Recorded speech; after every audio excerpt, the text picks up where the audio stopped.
ঘোরো না এদিকে। উমা, এটা কি? এটা টিউমার হয়েছে, পেটে টিউমার। টিউমার? হ্যাঁ হ্যাঁ হ্যাঁ টিউমার। হ্যাঁ জামাই, হ্যাঁ বড় টিউমার হইছে আমার মেয়ের পেটে। আরে দাঁড়ান তো আপনি, টিউমার পেটের মধ্যে এরকম হয়? হ্যাঁ বড় হয়ে গেছে গা। আচ্ছা তুমি খোলো তো, কাপড়টা খোলো তো দেখি। তুমি কি বলছো আমি আব্বুর দেখি। সামনে উল্টাপাল্টা কথা? তুমি খোলো, আমি সি দেখবো। সি সি সি জামাই, তুমি এতদিন প্রবাসী থেকে মান সম্মান ইজ্জত মানে লজ্জা শরম সব ভুলে গেছো গা।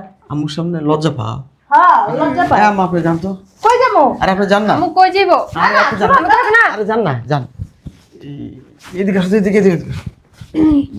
কি করতেছো এখন খুলতে- এখন? যদি বাসায় মেন দরজা খোলা কেউ চলে আসে, তুমি আসছো, আমি তো জানি অনেকদিন পর প্রবাস থেকে আসছো, দেখতে মন চায় দেখি, সবকিছু, একটু তাই না? আমি দেখি না। আমরা রুমে রুমে রুমে রুমে কি? রুমে যে দেখবা? রুমে দেখাইবা? দেখি দেখি একটু। পরে দেখলে সমস্যা কই? আসছো এত দূর থেকে রেস্ট। আরে না, আমি প্রবাস থেকে আসছি তোমার কাছে তোমাকে দেখার জন্য। আর তোমার পেটের টিউমার আমি জানি না, আমি ডাক্তার দেখাবো, অপারেশন করবো, চিকিৎসা করবো, অবশ্যই অবশ্যই। তাই না? আমি একটু প্রাথমিকভাবে একটু দেখি। আরে এদিক ঘুরো না, দেখি না। কার বাচ্চা এটা? কি কার বাচ্চা? কি উল্টাপাল্টা কথা বলতেছ? আমি সোজা সহজভাবে প্রশ্ন করেছি, তোমার গর্ভে যে বাচ্চাটা কার? আমাকে বলদ মনে করো না, আমি কোনো বলদও না, কোনো আবালও না। আমি তোমাকে সিরিয়াস কোশ্চেন করেছি, তুমি সিরিয়াসভাবে আমার অ্যান্সারটা দিবা। আমি তো বললাম কারো বাচ্চা না। আম্মু! আম্মুকে ডেকে লাভ নেই, কারণ প্রেগনেন্ট তোমার আম্মু হয় নাই, প্রেগনেন্ট হয়েছে তুমি। বলো এটা কার বাচ্চা?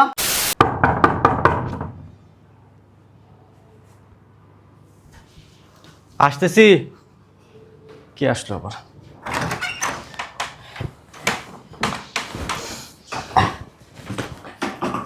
আসসালামু আলাইকুম ভাইয়া। ঠিক আছে ঠিক আছে। ভালো আছো?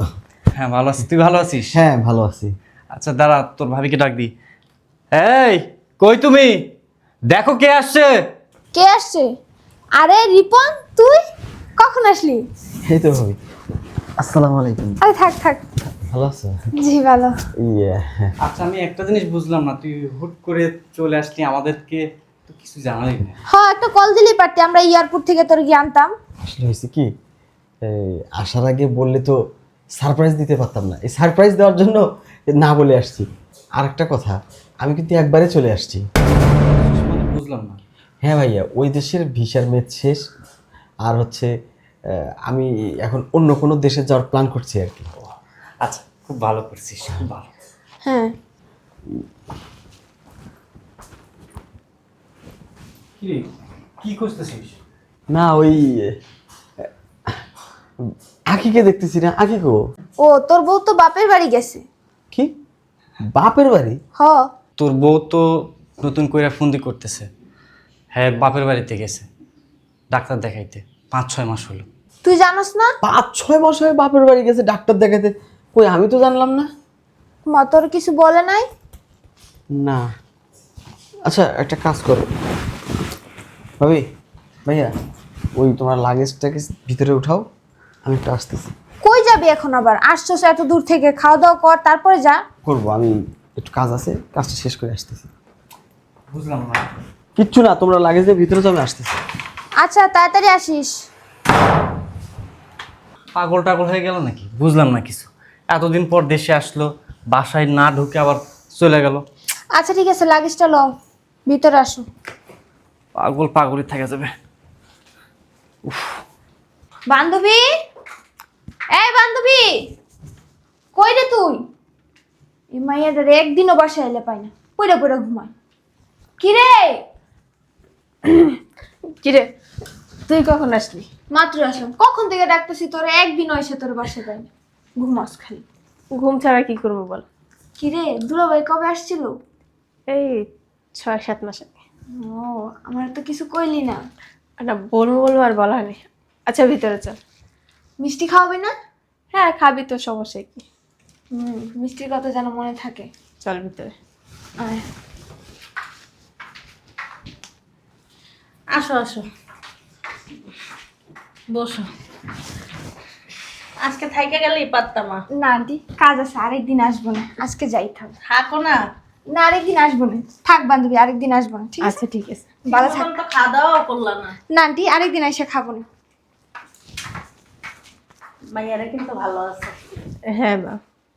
তাই না? এনাইও আম্মা,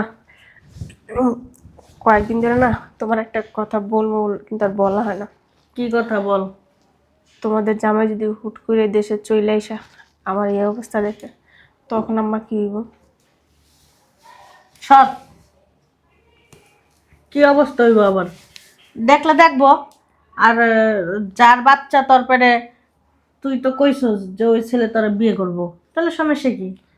বলছো তো বিয়ে করবো, কিন্তু কবে করবো ওইটা তো আর শিওর বলতেছে না। হুট করে বেটার লগে তুমি বিছানায় গেলে গা, চিন্তা ভাবনা করলা না যে আমার স্বামী তো প্রবাসে থাকে, যদি আসে বাংলাদেশে তখন তো দেখবো, এই চিন্তা ভাবনাটা করলা না। বাবারে বাবা, পারও বটে। তুমি যদি চিল্লাচিল্লি করো আমি কার কাছে যাবো বলো? তুমি তো কোনো একটা বুদ্ধি আমারে দিবা। আমি আসি দিকেই তো এতদিন আসো, নাইলে তো এতদিনে জানাজানি হয়ে যেত সব কিছু। মান সম্মান তো আর মানুষের কাছে দেখাইতে পারতাম না, মুখই দেখাইতে পারতাম না। আসসালামু আলাইকুম আম্মা।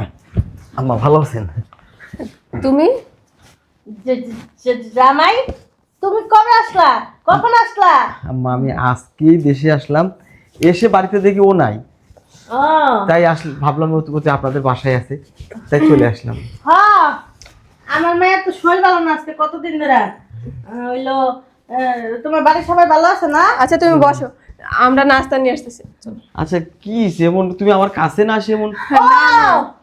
ওইছে কি, আমার মেয়ের তো শরীর ভালো না, আর ডাক্তার কয়ে দিছে যে ওর স্বামীর মুখ দেখতে হইব না, দেখলে তখন অনেক কিছু হয়ে যাবো। যা যা তুই যা। আরে দাঁড়ান, দাঁড়াও, ডাক্তার কইছে স্বামীর মুখ দেখা যাবে না। না না না, ওই যে জ্বরটা ছোঁয়াছুঁয়ি জ্বর তো, হ্যাঁ, হ্যাঁ। হ্যাঁ, এই কারণে বলছে সবার থেকে একটু দূরে দূরে থাকতে। আমারও জ্বর আছে, আমার সাথেও মিশে দেবো না তোমার। আচ্ছা ঠিক আছে ঠিক আছে। তোমাকে বাড়ি দিয়েছিলা? গেছিলাম। আম্মা বসেন না, আপনি বসেন, আপনার সঙ্গে কথা বলি। যা ও যা যাক। তুই যা। আচ্ছা তুই যা। এই শোনো না, এদিকে আসো তো একটু, কি কি কি জামাই? এদিকে আসো না। বলো বলো। আরে আম্মা আপনি সরেন না। না কি হয়েছে জামাই, বলো না। হ্যাঁ সরেন না, দেখি দেখি হাতটা সরাও তো। কি হয়েছে? কে কি? ওই শাড়িটা দেখতেছো? আরে আপনি সরেন না। শাড়িটা কিন্তু অনেক সুন্দর। আরে তুমি তো আরে ঘোরো না এদিকে। উমা, এটা কি? টিউমার হয়েছে পেটে, টিউমার। টিউমার? হ্যাঁ হ্যাঁ হ্যাঁ টিউমার। হ্যাঁ জামাই, হ্যাঁ বড় টিউমার হয়েছে আমার মেয়ের পেটে। আরে দাঁড়ান তো আপনি, টিউমার পেটের মধ্যে এরকম হয়? হ্যাঁ বড় হয়ে গেছে গা। আচ্ছা তুমি খোলো তো, কাপড়টা খোলো তো দেখি। তুমি কি বলছো খোলো, আমি আব্বুর দেখি। সামনে উল্টা পাল্টা কথা? তুমি খোলো, আমি সি দেখবো। সি সি সি জামাই, তুমি এতদিন প্রবাসে থেকে মান সম্মান ইজ্জত মানে লজ্জা শরম সব ভুলে গেছো গা। আম্মুর সামনে লজ্জা পাও? হ্যাঁ লজ্জা পায়। হ্যাঁ আম্মা আপনি যান তো। কই যাবো? আরে আপনি যান না। আম্মু কই যাইবো? আরে আপনি যান আমি থাকবো না। আরে যান না, যান। এদিকে আসো, এদিকে এদিকে। কি করতেছো এখন খুলে দিবি? এখন? যদি বাসায় মেন দরজা খোলা কেউ চলে আসে, তুমি আসছো, আমি তো জানি অনেকদিন পর প্রবাস থেকে আসছো, দেখতেই মন চায় দেখি, সবকিছু, দেখি, তাই আমি না? দেখি না। আমরা রুমে রুমে রুমে রুমে কি? রুমে যে দেখবা? রুমে দেখাইবা? দেখি দেখি একটু। পরে দেখলে সমস্যা কই? আসছো এত দূর থেকে রেস্ট। আরে না, আমি প্রবাস থেকে আসছি তোমার কাছে তোমাকে দেখার জন্য, আর তোমার পেটের টিউমার আমি জানি না, আমি ডাক্তার দেখাবো, অপারেশন করবো, চিকিৎসা করবো, অবশ্যই অবশ্যই। তাই না? আমি একটু প্রাথমিকভাবে একটু দেখি। আরে এদিক ঘুরো না, দেখি না কার বাচ্চা এটা। কি কার বাচ্চা? কি উল্টা পাল্টা কথা বলতেছে? আমি সোজা সহজভাবে প্রশ্ন করেছি, তোমার গর্ভে যে বাচ্চাটা কার? আমাকে বলদ মনে করো না, আমি কোনো বলদও না, কোনো আবালও না। আমি তোমাকে সিরিয়াস কোশ্চেন করেছি, তুমি সিরিয়াসভাবে আমার অ্যান্সারটা দিবা। আমি তো বললাম কারো বাচ্চা না। আম্মু, আম্মুকে ডেকে লাভ নেই, কারণ প্রেগনেন্ট তোমার আম্মু হয় নাই, প্রেগনেন্ট হয়েছে তুমি। বলো এটা কার বাচ্চা? না মানে বলো। আমি বলতেছি এটা কার বাচ্চা, তুমি আমার কাছে এখনো সত্যটা বলো। চুপ করে আছো কেন? বলো এটা কার বাচ্চা।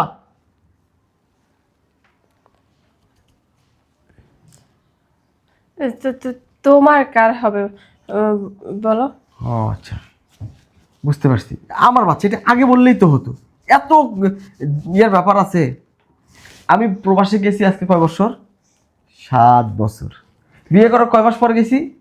1 মাস। 1 মাস পর বিয়ে করে তোমায় রেখে 1 মাস পরে প্রবাসে গেছি, 7 বছর পর আইছি। এই 7 বছর বাচ্চা তোমার পেটে ছিল। মানে আমার আসার খবর শুনে বাচ্চা ডেলিভারি হওয়ার সময় হয়ে গেছে। তোমার এই পেটের বাচ্চাও তো অনেক চালাক, বছিয়ে না শালার পুত। হ্যাঁ, এই জানে এর বাপ প্রবাসী আছে, 7 বছর পরে এই 7 বছরে এ দুনিয়াতে আসার কোনো চেষ্টাই করে নাই। যখন শুনছে এর বাপ প্রবাস থেকে দেশে আইতাছে, দেখো ও একদম পেটের ভিতর বড় হয়ে গেছে তাড়াতাড়ি ডেলিভারি হওয়ার লেগে। আচ্ছা, কি তোমার কি মনে হয় আমি বলদ? মনে হয় না তো। আমার মাথার স্ক্রু ঢিল আছে, এটা তোমার মনে হয়? কিছুই মনে হয় না। তার মানে কি আমি সুস্থ সবল একজন স্বাভাবিক মানুষ? এটাই যদি তুই বোঝোস,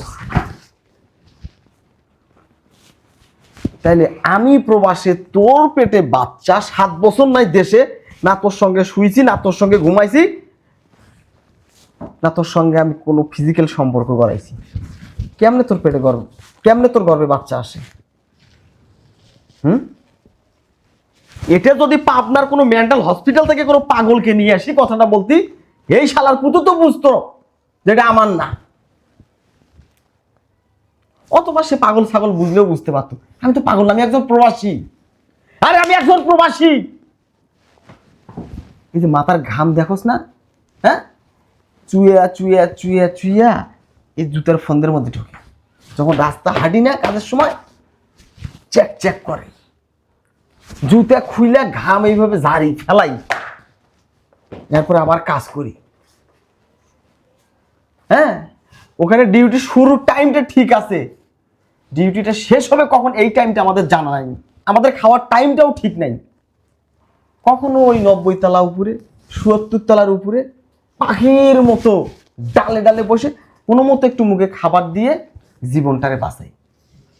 এত পরিশ্রম কার জন্য জানোস? হ্যাঁ, প্রত্যেকটা প্রবাসী চিন্তা করে দেশে আমার ফ্যামিলি আছে, দেশে আমার পরিবার আছে, আমার মা আছে, আমার বাবা আছে, আমার ভাই আছে,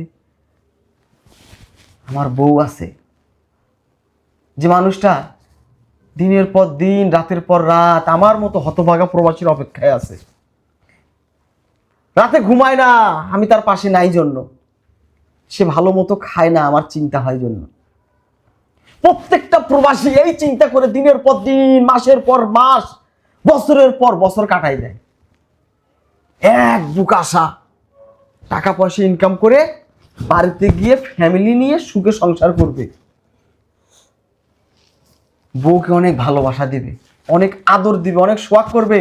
বউয়ের পেটে বাচ্চা হবে, সেই বাচ্চা যখন থেকে আব্বা করে ডাকবে জীবনের সমস্ত দুঃখ ভুলে যাবে। কিন্তু সেই বউ যদি অন্য কারো বিছানায় শুয়ে প্রেগনেন্ট হয়, বাচ্চা জন্ম দেওয়ার চিন্তা করে, তাহলে ওই প্রবাসীর ভিতরে কতটা দুঃখ থাকে, কতটা কষ্ট লাগবে ওই প্রবাসীর, তুই জানিস? জানবি কেমন করে? তুই নষ্টা, তুই চরিত্রহীন।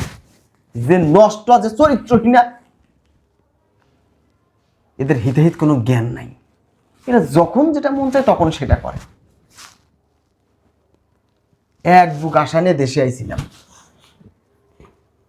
ভাই ভাবির একটা ব্যবস্থা করে দিয়া তোরে নিয়ে বিদেশে যাব, ওই প্রবাসে থাকি। আমি যে মালিকের কাজ করি না, আমারে খুব ভালোবাসে, সে আমার দেশে পাঠাইছে, রিপন যা বাংলাদেশে গিয়া বউ নিয়ে আয়, একা একাই থাকো, অনেক কষ্ট হয়। তুই আমার জীবনটা নষ্ট করে দিলি রে।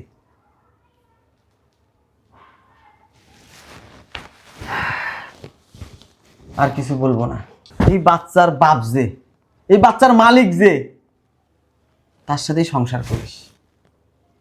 আমি তোর ডিভোর্স দিয়ে গেলাম, তোর কাবিনের টাকা আর তোর ডিভোর্স লেটার দুইটাই পেয়ে যাবি। আমার ভাই ভাবির কাছে দিয়ে যাব, নিয়ে নিস। আজকেই চলে যাব। যে দেশের মাটিতে পা রেখেছিলাম নিজের মনকে শান্তি দেওয়ার জন্য, সেখান থেকে এক বুট অশান্তি নিয়ে যাচ্ছি। তুই আমারে ঠকাইছিস, আমারে কষ্ট দিছিস না? ওই উপর আল্লাহর কাছে তোর নামে একটু বিচার দিয়ে গেলাম। আমি সৎ ছিলাম, আমি কোনো অন্যায় করি নাই, তোরে ঠকাইনি। তুই আমারে ঠকাইছিস তো, তোর শাস্তি তুই পাবি।